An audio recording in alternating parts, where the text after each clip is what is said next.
Hi guys, it's Claude from K9IQ. Thanks for popping back. Another subject which is really near and dear to me is teaching dogs confidence at going up and down stairs, lots of different surfaces. I did a consultation with a lady probably about 4 months ago. All of a sudden, the puppy was about 14 weeks. It had stopped going up and down her stairs. Now, the problem with her, she actually had a 3-story apartment, ground floor entry, first set of stairs to get up to the main living area, and then stairs up to the bedrooms and so forth. So the puppy from day one had to negotiate it. So she had a trainer come in, and most of the time was spent trying to get little bits of food on each of the stairs to try and get the puppy to walk up the stairs and develop a positive association with climbing upstairs. Now, that's good, but to me, that's a symptomatic behavior. So luckily for this lady, she lived very close to the banks of the Yarra River. She was in Collingwood.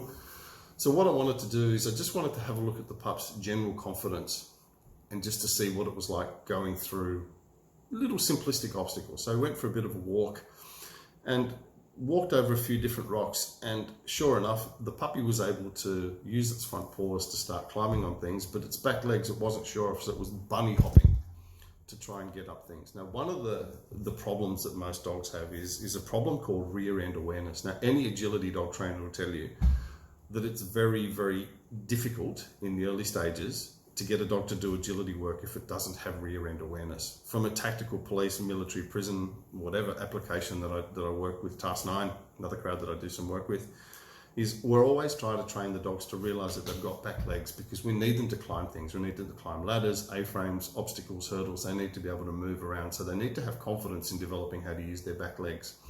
So if a dog is intimidated by stairs, an easy way to actually resolve the problem is to start taking it out on leash and get it to start walking maybe up a slightly steep hill.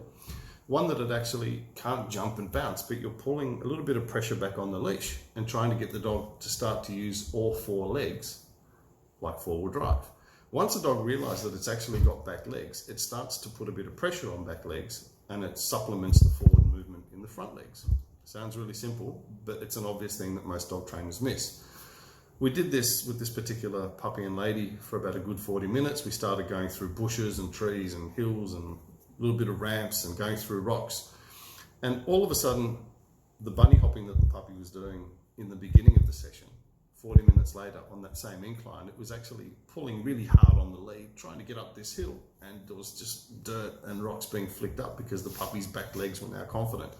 We went back home, opened the front door, and the puppy just ran up the stairs because it actually was confident enough to go up. So sometimes it's not just about the symptoms. We need to look at the cause. And invariably, many times the cause is, I don't know how to do stuff.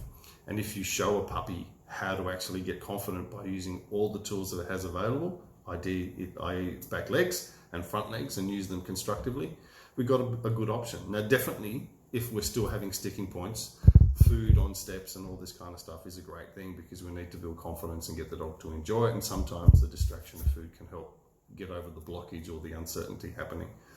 But again, let's try and teach the dog how to get rid of the cause, not the symptom. And then once we deal with the causes, we're pretty much okay. So just remember, rear end awareness is all about learning how to use the back legs in many varied applications. And this is really important if we go back to that critical period effect, that in the first 14 to 16 weeks, we're teaching the dogs how, or the puppies, how to do this. If they've learnt this lesson in the first 16 weeks, then they know how to actually apply that information as an adult dog, or they're more likely to apply it. And it's a lesson that they remember for a long time. Useful bit of information, guys. Again, if you like what you hear, hit the subscribe button. Any questions, concerns, just drop me a text, send me an email, or put a post on below, and I'll try and answer it. Thanks again for your time, guys. Talk to you soon.